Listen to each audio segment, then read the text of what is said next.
Hey YouTube, Kira Twig here, bringing you guys my Phantom Knight Yu-Gi-Oh deck profile for March 2018. Been wanting to bring you guys a Phantom Knight deck profile for quite a while now. I focused a lot on the other alternate dimension Yu-Gi-Oh decks, including Performapals, Predaplants, and Speedroids, but never really got around to focusing a lot on the Phantom Knight archetype as well. So I definitely wanted to bring you guys a pure build, and finally got around to finishing up that deck. It's a lot of fun. I might bring you guys a Burning Abyss version later down the road, maybe when we get the Burning Abyss Link monster, which I'm hoping would be in the Flames of Destruction booster pack coming out in a couple months. But without further ado, let's go ahead and get started with the deck profile.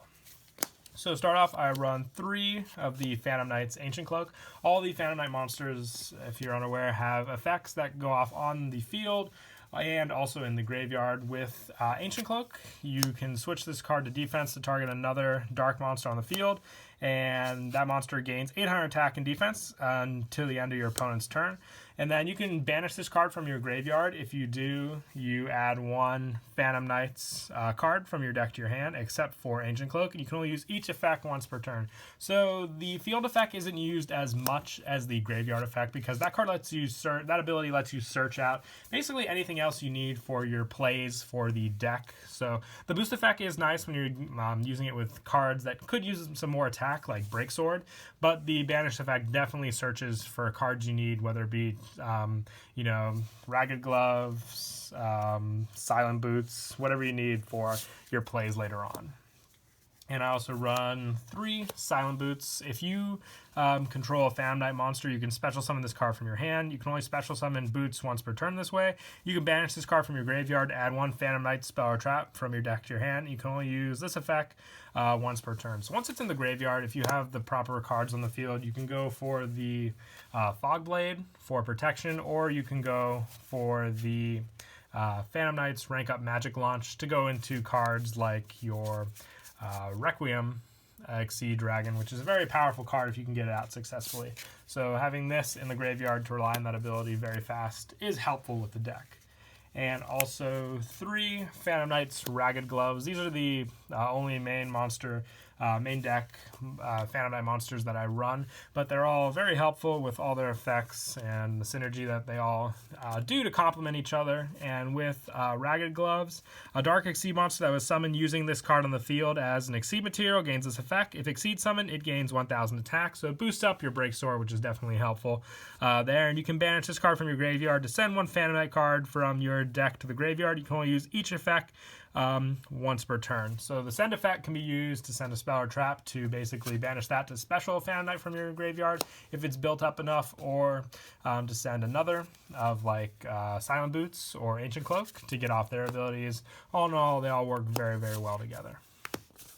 And I'm also running 3 of the new Galaxy Worm. This card came out in Code of the Duelist, and actually very helpful with the deck, especially with Exceed summoning. When this card is normal summon while you control no other monsters, you can special summon 1 level 3 or lower Galaxy effect monster from your deck, but its effects are negated. So you basically grab another Galaxy Worm off of the one you normal summon. So I like it as a better tour guide in a sense with the deck, because you basically just normal summon as a turn 1 special, and then you overlay with them. So you have your Exceeds very easily for special summon to the field, or even a link summon if you wish, but very, very helpful with the deck. It was basically that level 3 that I was thinking what could work well with the deck, and I actually saw a lot of people trying it out on their deck, and it seemed to be working for them. And also 2 Crane for the revival from the graveyard. The biggest thing with the deck is getting off your rank 3 Exceeds for your plays, whether you go into Dante or Breaksword. So having these options definitely helpful. If you can't get your spells banished to special summon back your Phantom Knight monsters, to use them. And also 2 Kagamusha Knight. When you normal summon a level 3 monster, you can special summon this card from your hand. This card cannot be used as a synchro material monster. So basic Exceed fodder again. Good special, easy special summon if there's nothing in your graveyard from the hand as well.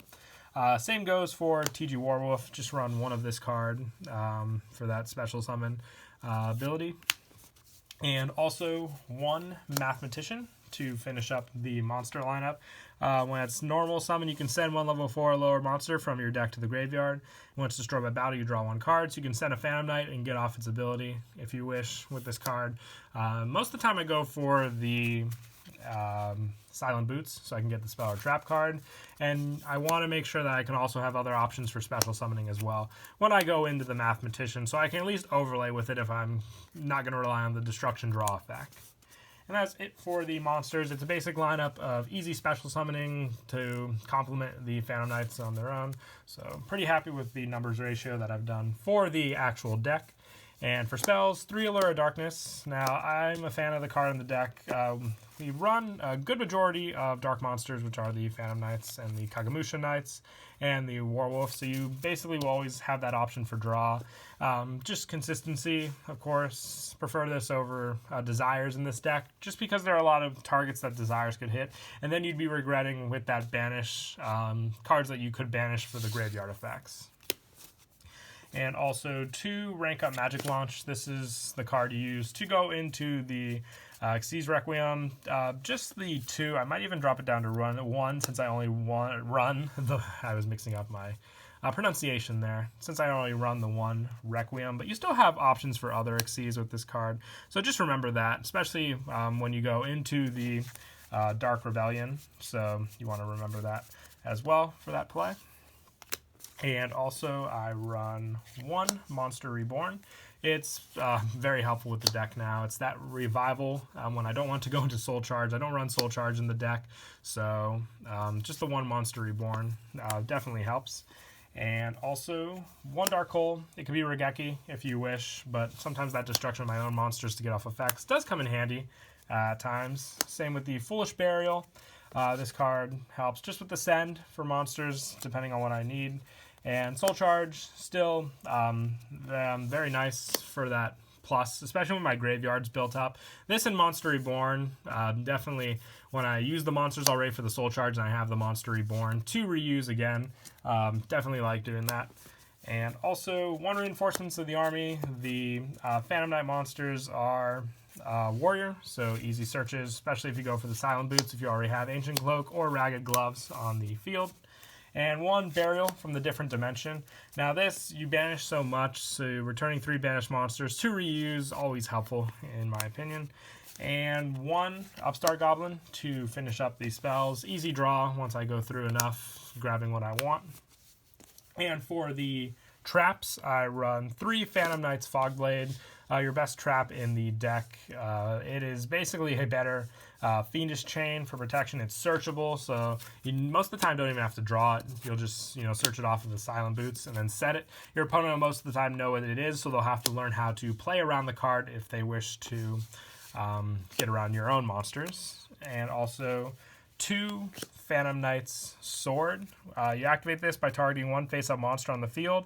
It gains 800 attack. Also, if that target would be destroyed by battle, the field, or destroy the card, you can banish this card from your graveyard and target 1 Phantom Knight monster in your graveyard, special summon it, but banish it when it leaves the field.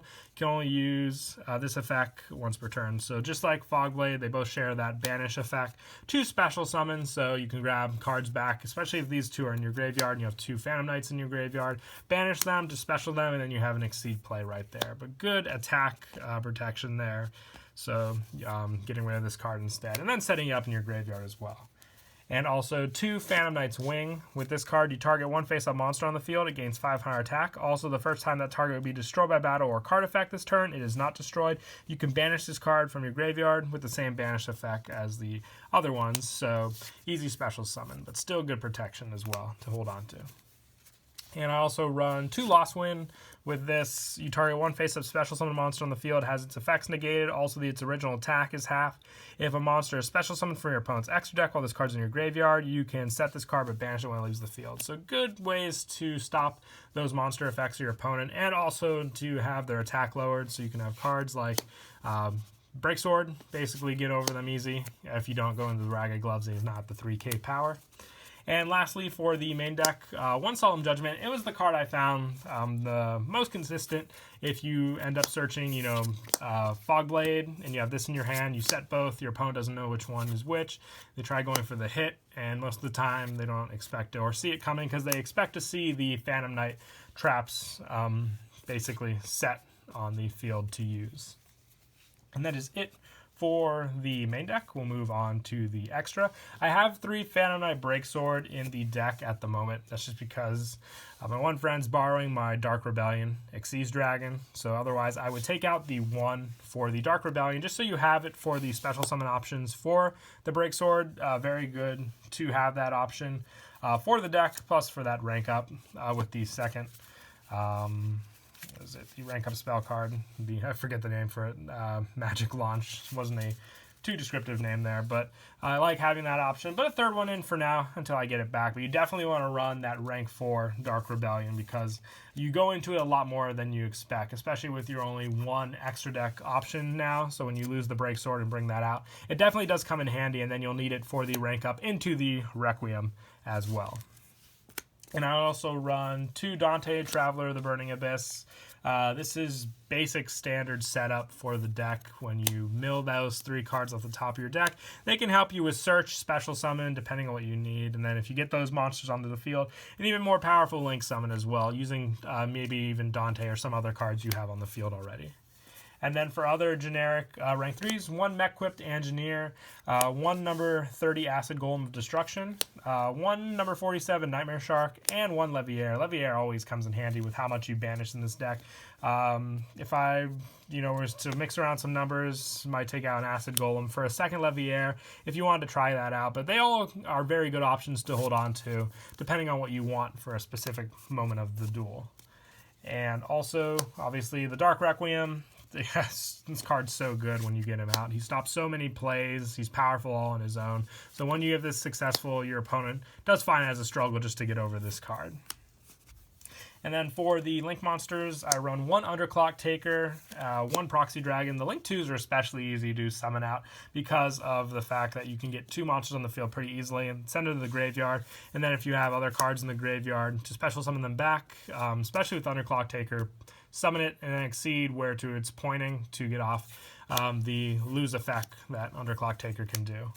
And then to wrap up for Link 3s, 1 Decode Talker and 1 Gaia Saber just for power plays if you need. And same with the Borrow Load when you have enough resources on the field to make it. But yeah, that is it for the deck profile. I hope you all enjoyed making all of the Arc V Dimension Yugioh counterpart decks for you guys. Speedroids, Predaplants, finally did Phantom Knights, and Performer Pals. If there's any other updates you guys would like to see for any of those decks, please comment down below, and I'd be glad to do them for you guys. Can't remember how long it's been since I've done a couple of them. I think it's been more recent, obviously, since I've ever done a Phantom Knight deck profile, but I'm sure one of them are due for an update soon.